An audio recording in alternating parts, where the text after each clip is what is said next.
বাহির থেকে কোনোভাবে এটা বোঝা সম্ভব না। দীর্ঘ কয়েক দশক ধরে পানিবন্দী যশোরের ভবদহ এলাকায় এখন দেখছে আশার আলো। সেনাবাহিনীর তত্ত্বাবধানে শুরু হয়েছে নদী খননের বিশাল উদ্যোগ। এতে উচ্ছ্বাস ছড়িয়ে পড়েছে সাধারণ মানুষের মাঝে। শুক্রবার দুপুরে আনুষ্ঠানিকভাবে উদ্বোধন হয় ১৪০ কোটি টাকা ব্যয়ে নেওয়া এই প্রকল্পের। ৫টি নদীর ৮১ কিলোমিটারের বেশি অংশ খননের মধ্য দিয়ে স্থায়ী জলাবদ্ধতা নিরসনের পথে এগোচ্ছে ভবদহ। পানি বের করেছি, কিন্তু সমস্যাটা তো অনেক গাঢ় হয়ে গেছে। এই সমস্যাটার কয়েকটা সমাধান আমাদেরকে ভাবতে হবে। তার মধ্যে একটা সমাধান হচ্ছে আপনাদের নদীগুলো এইগুলো নাব্যতা বাড়ানো, যাতে পানিটা বের হয়ে চলে যায়। সেটারই অংশ হিসাবে যত দ্রুত সম্ভব আমরা চেষ্টা করে এই প্রকল্পটা এনেছি। এখানে ৬টা নদী খনন করা হবে। প্রকল্পের বাস্তবায়নে দায়িত্বে আছে বাংলাদেশ সেনাবাহিনী। সুষ্ঠুভাবে কাজ শেষ করার আশ্বাস দিয়েছেন প্রকল্প পরিচালক লেফটেন্যান্ট কর্নেল মামুনুর রশিদ। সমস্যার সম্মুখীন গত ৩০-৪০ বছর যাবত আমরা বিভিন্ন পত্রিকা বিভিন্নভাবেই আমরা কিন্তু ভবদহের জলাবদ্ধতার কথা শুনে আসছি। আপনারা জানেন বাংলাদেশ সেনাবাহিনী বাংলাদেশের জনগণের বন্ধু। আমরা যে কোনো ধরনের জাতীয় গুরুত্বপূর্ণ প্রজেক্ট যেগুলি চ্যালেঞ্জিং সেগুলি কিন্তু আমাদের উপরে আসে। ইজি বা সাধারণ কোনো প্রকল্প এখন পর্যন্ত বাংলাদেশ সেনাবাহিনীর উপরে ন্যস্ত করা হয়নি। তো এই প্রকল্পটাও একটা চ্যালেঞ্জিং একটা প্রকল্প। আমাদের সময় আছে আগামী বছরের জুন পর্যন্ত। ইতিমধ্যে জুলাই, অগাস্ট, সেপ্টেম্বর আমরা আসলে এই সময় কোনো কাজ করা যায় না। বাট এই সময় যে এই শুকনো পিরিয়ডটা আছে এই পিরিয়ডটাকে সর্বোচ্চভাবে ব্যবহার করে আমরা চেষ্টা করব যত দ্রুত সম্ভব এই প্রকল্পটাকে শেষ করা যায়। উদ্বোধনী অনুষ্ঠানে উপস্থিত ছিলেন যশোরের জেলা প্রশাসক মোহাম্মদ আজহারুল ইসলাম, ভবদহ পানি নিষ্কাশন সংগ্রাম কমিটির উপদেষ্টা ইকবাল কবির জাহিদ সহ অনেকে। আপনারা বলেছিলেন যে আমাদের ম্যাক্সিমাম পানিটা আমডাঙ্গা খাল দিয়ে বের হয়ে যায়। এই খালটাকে যদি সম্প্রসারণ করা যায়, স্থায়ী সমাধান করা যায়, তো অধিকাংশ পানি দিকে বের হয়ে যাবে। এইটার একটা ব্যবস্থা করা যায় কিনা।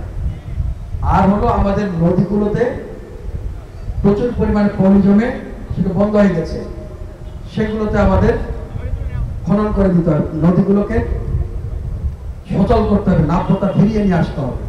দীর্ঘদিন ধরে প্রায় 40 বছর ভবদহ পানি নিষ্কাশন সংগ্রাম কমিটির পক্ষ থেকে আন্দোলন চলছে স্থায়ী সমাধানের দাবিতে।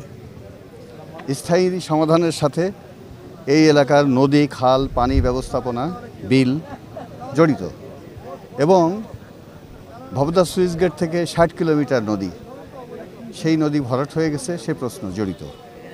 পাকিস্তান সরকারের ভ্রান্ত নীতি, পরবর্তীকালে বাংলাদেশ সরকারের ভ্রান্ত নীতির কারণে এই সংকটটা তৈরি হয়েছে। ফলে আমাদের দুটো প্রশ্ন এখানে গুরুত্বপূর্ণ। একটা হলো নদীর পলিভরণের যে সংকট সেটা সমাধান করে বিলগুলো উঁচু করা। তার একটাই পথ হলো জনগণ কর্তৃক উদ্ভাবিত টিআরএম। এবং আরেকটা স্থায়ী সমাধানের আরেকটা সূত্র হলো উজানে নদী সংযোগ দেওয়া। বর্তমান সরকার এর পানি সম্পদ মন্ত্রণালয় ইতিমধ্যে এখানে এসে প্রতিশ্রুতি দিয়েছেন যে আমডাঙ্গা খাল, স্লুইস গেটের প্রবলেম, নদী খনন এবং টিআরএম বাস্তবায়ন করার উদ্যোগ নেবেন। জনগণের দাবি ছিল সেনাবাহিনী ভূমিকা নেবে। সেনাবাহিনী আজকে কাজ উদ্বোধন করতে আসছে। সেনাবাহিনী যদি কাজটা নিজেরা করে উত্তম। আমাদের অভিজ্ঞতা ঠিকাদাররা যে কাজ করে সেই কাজে অনেক নয়ছয় হয়। আমরা সেনাবাহিনীকে সে কথা বলতে চাই যে আপনারা নিজেরা করেন, ঠিকাদার তারপরে সাব ঠিকাদার এরকম কোনো ঘটনা যাতে না ঘটে।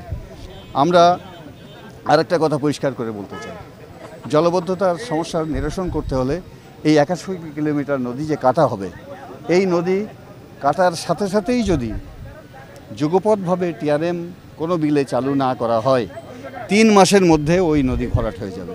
ফলে ১৪০ কোটি টাকা যে প্রকল্প সেই প্রকল্প ক্ষতিগ্রস্ত হবে। ভবদহের মানুষ এখন আশায় বুক বেঁধেছে। তবে বিশেষজ্ঞদের মতে নদী খননের পাশাপাশি দরকার জোয়ার আধার বা টাইডাল রিভার ম্যানেজমেন্ট চালু করা, না হলে স্থায়ী সমাধান পাওয়া কঠিন। দাবি ছিল যে এলাকার নদী পুনঃখনন কাজগুলো সেনাবাহিনীর মাধ্যমে হোক এবং আপনারা সর্বতভাবে শ্বেতহস্তি পানি উন্নয়ন বোর্ডের দুর্নীতি দেখে দেখে এলাকার জনগণ অনেক আগে থেকে এদেশে দেশপ্রেমিক সেনাবাহিনীর প্রতি বারবার সরকারের প্রতি বারবার আহ্বান জানিয়ে আসছিল যে ভবদহের কাজগুলো পানি উন্নয়ন বোর্ডকে দিয়ে নয়, সেনাবাহিনীকে দিয়ে করতে হবে। এবার পানি সম্পদ মন্ত্রণালয়ের উপদেষ্টা আমাদের দাবিটা গ্রহণ করেছিলেন, কথা দিয়েছিলেন সেনাবাহিনী দিয়ে কাজ করবার ব্যাপারে তিনি চেষ্টা করবেন। তিনি প্রতিশ্রুতি রক্ষা করেছেন, সেই জন্যে তানাকে এবং সরকারকে অভিনন্দন জানাচ্ছি। এখন বাঁচতে হলে নদী বাঁচাতে হবে, আর নদী বাঁচাতে পলি এক জায়গায় রাখতে হবে। পলি থাকবে, খালি জল ফিরে যাবে, তাতে নদী বাঁচিয়ে থাকবে এবং আমাদের কৃষি বাঁচবে, আমার সোনার বাংলা আবার শোনা হবে। তাই আমার এই অঞ্চলবাসীর দায়িত্ব যে বিলে বিলে টিআরএম এবং এখানে অভয়নগর, মনিরামপুর, কেশবপুর, ডুমুরিয়া, ফুলতলায় যত নদী আছে, যত বিল আছে, পর্যায়ক্রমে সব মিলিয়ে টিআরএম এবং আর এই টিআরএমের জন্য জমির ক্ষতিপূরণ দিতে হবে। আশার আলোয় ভাসছে ভবদহ, কিন্তু সেই আলো টিকিয়ে রাখতে চায় দীর্ঘমেয়াদী পরিকল্পনা ও সততার বাস্তবায়ন। Desk report, channel 24।